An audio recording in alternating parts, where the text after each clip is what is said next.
দেখো বন্ধুরা, আজকে আমাদের জলখাবার কি বানিয়েছি চলো তোমরা দেখতে থাকো। তো দেখতে পাচ্ছ এটা হচ্ছে মানে ডাল, মুসুরি ডাল আলু দিয়ে আর ডিম দিয়ে চচ্চড়ি হয়েছে দেখতে পাচ্ছ। আর এখানে হচ্ছে কালো জিরে ফোড়ন দিয়ে আলুর তরকারি, তার সাথে আছে দেখো রুটি। তো সকালের টিফিন। তো চলো টিফিন খেয়ে নিই, তোমাদের সঙ্গে আবার পরে দেখা হবে। করে চলে এলাম রান্নায়। তো আজকে কি রান্না করব দেখো, মোচা। তো দেখো মোচাটা ভালো করে মানে প্রথমে কেটেই হলুদ দিয়ে ভিজিয়ে রেখেছি, তো যাতে কষটা বেরিয়ে যায়। তো কষটা বেরিয়ে গেছে, ভালো করে ধুয়ে নিয়েছি, নিয়ে প্রেসারে সিদ্ধ করে নিয়েছি, নিয়ে আর এখন জল ঝরতে দিয়েছি দেখতে পাচ্ছ। আর আলুগুলো দেখো ছোট ছোট করে কেটে নিয়েছি, কেননা মোচার সাথে আলু সেদ্ধ করলে তো একদম গলে যাবে, সেজন্যে আলুটা একটু ভাজা মতো করে দেব।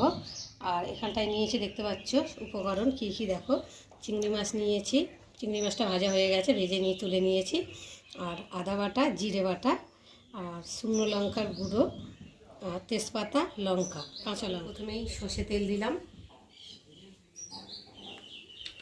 অল্প করেই দিলাম, কেননা আমরা অল্পই তেল খাই, মানে অনেকে আবার বেশি তেল খাও, তো আমি অল্প তেলেই দিলাম। তো দেখো তেলটা একটু ভালো করে গরম হবে, আর এর মধ্যে তেজপাতা দেবো, আর জিরে দিতে পারো, গোটা জিরে, কিন্তু আমার গোটা জিরেটা নেই, তো সেই জন্য আমি গোটা জিরেটা দিলাম না, তেজপাতাটাই দিলাম। তেজপাতাটা একটু ভালো করে ভেজে নেব।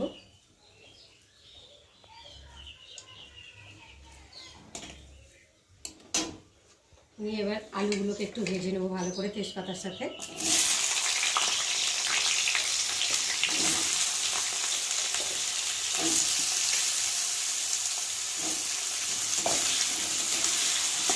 চলো, আলুটা অনেকটাই ভাজা ভাজা মতো হয়ে গেছে দেখতে পাচ্ছ। আর এর মধ্যে এখন আমি মশলা দেব। তো কাঁচা লঙ্কা দিলাম, তারপর আদা বাটা, জিরে বাটা, একটু গুঁড়ো লঙ্কা দিলাম অল্প করে কালার হওয়ার জন্য। চিংড়িটা দিয়ে দিলাম এর সাথে, পরিমাণ মতো নুন, আর আন্দাজ মতো হলুদ দিয়ে এটাকে ভালো করে নাড়বো, একটু ভাজা ভাজা মতো করবো মশলাটাকে, তাহলে একটা মশলার কাঁচা একটা গন্ধ ভাব বেরোবে। চলো একটু ভালো করে ভেজে নিই। মশলাটা ভাজা হয়েও গেছে আর তেলও ছেড়ে দিয়েছে দেখতে পাচ্ছ। আর এখন এর মধ্যে সেদ্ধ করে রাখা মশলাটাকে দিয়ে দেবো।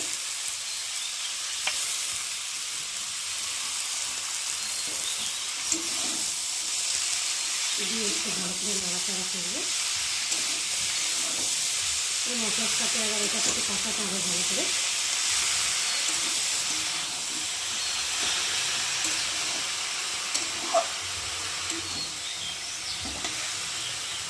চলো একটু ভালো করে কষিয়ে নিই। মশলাটাও ভাজা হয়ে গেছে, আর মোচাটাও ভালো মশলার সাথে ভাজা হয়ে গেছে, কষা কষা হয়ে গেছে দেখতে পাচ্ছ। আর এখন এর সাথে অল্প করে একটু জল দেবো, অল্প করে জল দিচ্ছি দেখো, খুব একটা মানে জল জল হবে না, অল্প জল দেবো, তো মানে মাখা মাখা হবে তো তরকারিটা, তাহলে খেতে টেস্টি হবে। তো দেখো, আর আলুগুলো দেখো ছোটো ছোটো করে দিয়েছি, আর আলু ভাজতে ভাজতেই গলে গেছে দেখো, তার জন্য অল্প করে জল দিলাম। দেখো মোচার তরকারি আমার হয়ে এসেছে, আর হওয়ার আগে একটু এই দেখো গরম মশলা দিলাম, একটু গরম মশলা দিয়ে আর একটু চিনি দিলাম, চিনি দিলে স্বাদটা একটু বেশি ভালো হয়।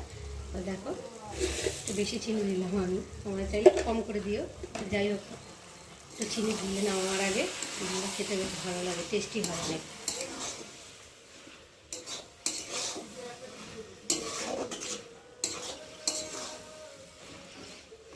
একটু ভালো করে একটু নাড়াচাড়া করে নিই।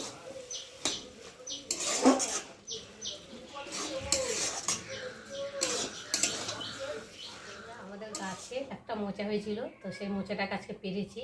তো পেরে আর এখন ভাবলাম যে মোচা কী দিয়ে রান্না করব। তো পাড়া থেকে ফেরিওয়ালা যাচ্ছিল মাছ নিয়ে, তো জিজ্ঞাসা করলাম দাদা মাছ আছে চিংড়ি মাছ? তো বললো হ্যাঁ। তো ভাবলাম তাহলে মোচাটা কাটি, তো কাটলাম, কেটে চিংড়ি মাছ দিয়ে রান্না করলাম। তো মোচা চিংড়ি খেতে ভীষণ ভালো লাগে, সবারই ভালো লাগে।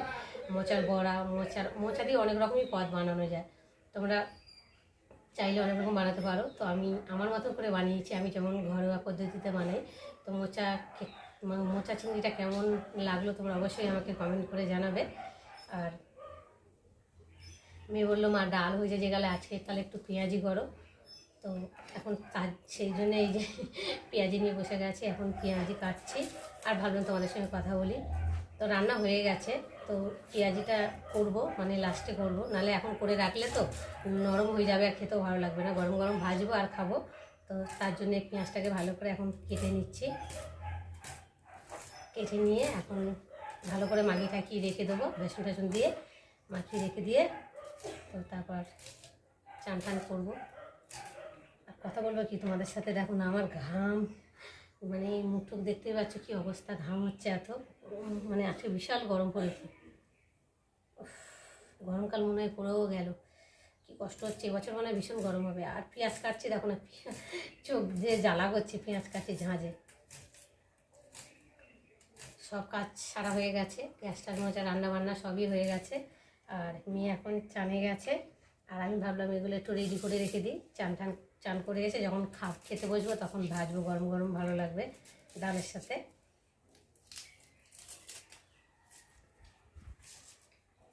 তো এখন কুচিয়ে নিই। পেঁয়াজ তো এমন ঝাঁঝ, চোখ জ্বালা করে, কী বলবো। আর ঘাম দেখো আমার কপাল থেকে যেন বেয়ে বেয়ে পড়ছে ঘাম, এত গরম লাগছে। মাঝে মাঝে হালকা হাওয়া দিচ্ছে, ভালো লাগছে, বিশাল গরম লাগছে, কী বলবো তোমাদেরকে।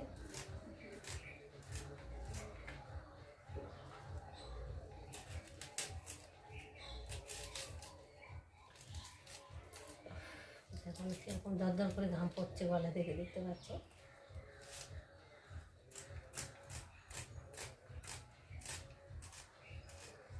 ছিল গরম। পেঁয়াজ কাটা হয়ে গেছে, এবার লঙ্কা কুচিয়ে নিই, দেখতে পাচ্ছ লঙ্কা নিয়েছি।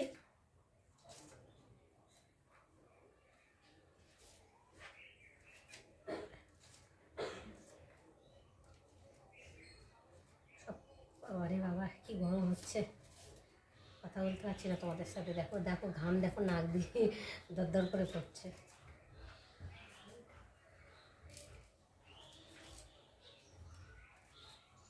তো চলো তোমাদের সঙ্গে আবার পরে কথা বলবো, এখন কথা বলতে পারছি। পেঁয়াজি করবো বলে পেঁয়াজ কাটাও হয়ে গেছে, তো দেখতে পাচ্ছ একটু মোটা মোটা হয়ে গেছে, কেননা চোখ জ্বালা করছে তো কাটতে পারছি না, মানে ভীষণ চোখ জ্বালা করছে। একটু সরু সরু করলে ভালো হতো।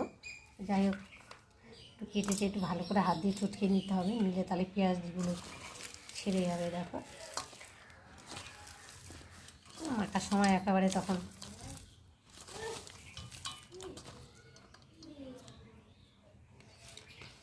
লঙ্কাগুলো দিয়ে কুচিয়ে নিয়েছি। লঙ্কা ভয় ভয় কুচিয়েছি, যদি হাত জ্বালা করে, আর আমার মনে থাকে না, চোখে মুখে হাত দিয়ে ফেলি, সেজন্য একটু বড় বড় করে কেটেছি, এটা দেখতে পাচ্ছ। আর এখানটায় দেখো বেসনগুলো দেব,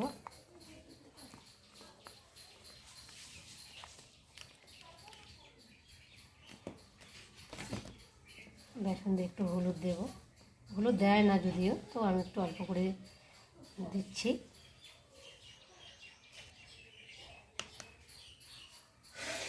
নুনটাও স্বাদ পরিমাণ মতো দিতে হবে।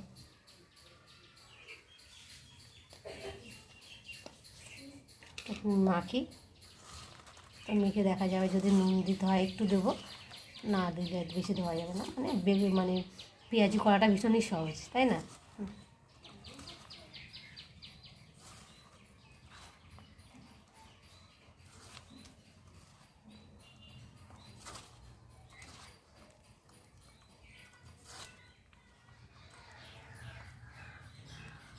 তো চলো এখন জল দিয়ে মেখে নিই, তোমাদের সঙ্গে আবার পরে দেখা হবে। বেসন দিয়ে আমি পেঁয়াজটা ভালো করে মেখে নিলাম, একটু টাইট করে মেখে রেখেছি, কেন পেঁয়াজ থেকে জল ছাড়বে তার জন্যে। তো ভাবলাম একটু টাইট করে মাখি, আর কিছুক্ষণ রেখেও দেবো, তার থেকে পেঁয়াজটাও নরম হয়ে যাবে, আর জলটাও ভাবটা একটু বেশি। পেঁয়াজটা মেখে রেখেছি, আর দেখো কীরকম জল জল ভাব হয়ে গেছে, দেখতো অনেকটাই নেতিয়ে গেছে পেঁয়াজটা, তো দেখতে পাচ্ছ। আর এখন এরকম করে দিয়ে এখন কড়াতে ভাজবো। দেখো খেতে বসার আগেই ভেজে নিই, টান হয়ে গেছে লাল লাল।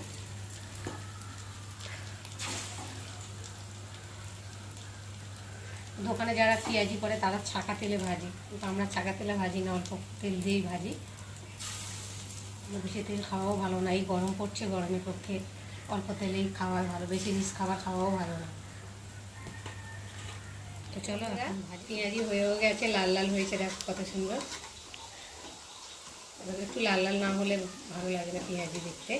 তো দেখো একটু লাল লাল হয়েও গেছে, আর পেঁয়াজি বেশ ভালোও হয়েছে। আর দোকানে যারা বানায় তারা তো দু তিন দিনের তেল থাকে, সেটা দিয়ে বানায়, ওটা খাওয়া এত ভালো না। অল্প তেলে বানিয়ে বাড়ি খাওয়া, তাতেও মানে শরীরের পক্ষে ক্ষতি মানে ভালো। তো চলো আমি এখন নামিয়ে, তো দেখো আমি হয়ে গেছে, আর একে একে করে নামিয়েও নিচ্ছি। আর গরম ভাতের সাথে আর ডাল হলে তো আর কোনো কথাই নেই। আমার পেঁয়াজি রেডি হয়ে গেছে, আর খেতে বসবো। তো ভাবলাম তোমাদের সঙ্গে শেয়ার করি আজকে আমাদের কী রান্না হয়েছে। তো চলো দেখো, প্রথমেই মোচা দিয়ে চিংড়ি মাছ দিয়ে তরকারি, আর এখানটা রয়েছে ডাল, মুসুরি ডাল, আর এখানটায় রয়েছে কুমড়ো ভাজা আর পেঁয়াজি। তো খেতে বসে গেছি, আর তোমার দাদাভাই আজকে আসবে না, ফোন করেছে, তো বললে এখন কাজের চাপ আছে, তো সন্ধ্যাবেলা আসবে। তো চলো এখন করলাম, খাওয়া দাওয়ার পর একটু রেস্ট নিলাম। রেস্ট বলতে একটু শুয়েছিলাম, ভাবলাম দেখি একটু ঘুম আসে কিনা। আর এখন কদিন ধরে কি হয়েছে ঠিকঠাক মতো ঘুমও হচ্ছে না, আর শরীরটাও ভালো লাগছে না, মুখে কিছু খেতেও ইচ্ছা করছে না, সব সময় যেন শরীরটা ম্যাচ ম্যাচ করছে, মানে কেমন একটা অস্বস্তি ভাব হচ্ছে, মনে হয় ভেতরে ভেতরে জ্বর হচ্ছে, নাহলে কিছু খেতে ইচ্ছে করছে না, মুখে রুচিও লাগছে না খেতে। আর শরীরটা দেখতে পাচ্ছ, মুখ চোখের অবস্থা দেখেই বুঝতে পারছে শরীরটা ভীষণই খারাপ।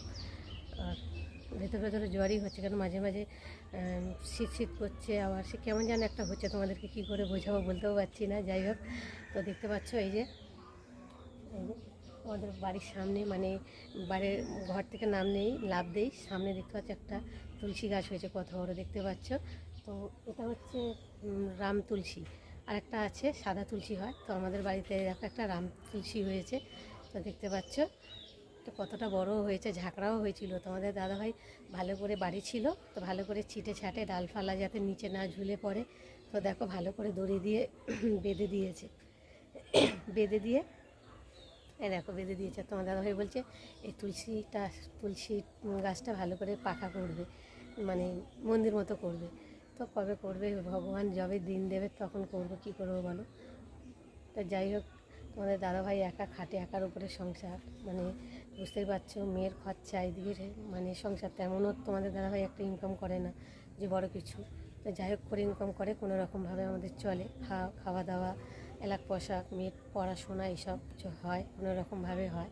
তো যাই হোক, আর এই দেখো আগেকার তুলসী গাছ, মানে সবাই সন্ধেবেলা সন্ধেবাতি দিত, প্রত্যেকের বাড়িতে তুলসী গাছ ছিল আগে, আর হতো। তো এখন মানে যা দিনকাল পড়েছে, এখন আর মানে অনেকের বাড়িতেই তুলসী গাছ নেই, তাই না? আগেকার লোকেরা খুব মানতো যে তুলসী গাছে আগে তুলসী তলায় পুজো দেবে, প্রদীপ ধরাবে, সে সন্ধে দেবে, শাঁখ বাজাবে, এইগুলো আগে ছিল। এখনকার নিয়ম, এখন যত দিন যাচ্ছে তত নিত্য নতুন নিয়ম বেরোচ্ছে। আগেকার বউরা সব এইসব মানতো, বয়স্করা। এখনকার মেয়েরা তো আর এইসবই মানেই না, পুজোই ভালো মতো মানে অনেকেই দেয় না হয়তো। তোমরা তো সবাই জানো আজকাল দিনকাল যা পড়েছে, বুঝতেই পারছো। তো দেখো তুলসী গাছটা কত সুন্দর হয়েছে। তো আমার খুবই ইচ্ছা তুলসী গাছটা মানে পাকা করবো। আমার দাদাভাই বলে, আর এখন মানে নতুন সব উঠেছে যে তুলসী মঞ্চ পাওয়া যাচ্ছে, কিনছে পাথরের। তো তোমার দাদাভাই বলছে না, ওই কিনবো না, একবারে মিস্ত্রি দেখে পাকাপোক্ত করে নেবো। সামনেটা দেখতে পাচ্ছ কত সুন্দর হয়েছে, আর একদম ঘর থেকে নামলেই, তো এরকম ঘর থেকে নামলেই মানে সামনেই তুলসী গাছ, কটা বাড়ি দেখা যায়, কিন্তু আমাদের বাড়িতে দেখতে পাচ্ছ হয়েছে। এই দেখো গাছটা কত সুন্দর। আর তোমার দাদাভাই গাছপালা যা যত্ন করে, ভীষণ যত্ন করে। বাড়ি থাকলে তো সব সময় গাছপালা নিয়েই থাকে, তোমাদের সঙ্গে শেয়ারও করেছি, সব সময় গাছপালা ভীষণ ভালোবাসে। এই দেখো কত সুন্দর ছিটে ছাটে রেখেছে, আর দানাও হয়েছে, এই যে দেখতে পাচ্ছ। এই যে মানে আমাদের বাড়িতে প্রচুর হয়েছিল বর্ষার সময়, এত হয়েছিল মানে এরকম মানে কোথাও দেখিনি আমাদের বাড়িতে যা হয়েছে। আর তোমার দাদাভাই তুলে তুলে ফেলে দেয়, কী করবে অত তুলসী গাছ নিয়ে, অনেকেই পাড়ায় নিয়ে গেছে, তারা ওর মানে বসিয়েছে গাছ নিয়ে।